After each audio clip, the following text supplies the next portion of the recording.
Hey guys, Tony here. Currently unbanned from TikTok. I am not gonna be posting any more crypto-related stuff on my TikTok. I'm just gonna be posting stocks. I'm gonna be very limited because I do not want to get banned again. So follow me on TikTok if you already don't.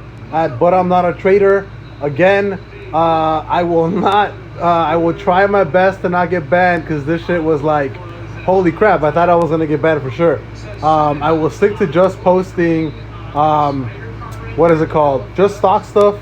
I have heard there are rumors that crypto has been reverse banned for being talked about on TikTok.